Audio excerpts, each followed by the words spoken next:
ప్రమాదం చోటు చేసుకుంది. ఉదయం చేపల వేట కోసం సముద్రంలోకి వెళ్లిన 7 మత్స్యకారులు ప్రయాణిస్తున్న బోటు ప్రమాదానికి గురైంది.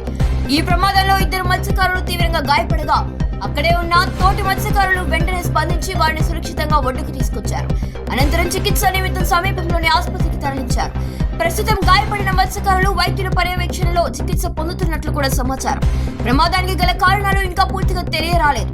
ఘటనపై అధికారులు వివరాలు సేకరిస్తూ ఉండగా ఇటీవల వరుసగా జరుగుతున్న బోటు ప్రమాదాలతో స్థానిక మత్స్యకారులు తీవ్ర ఆందోళన వ్యక్తం చేస్తున్నారు. సముద్రంలో భద్రతా చర్యలను మరింత కట్టుదిట్టం చేయాలని వారు ప్రభుత్వాన్ని కోరుతున్నారు.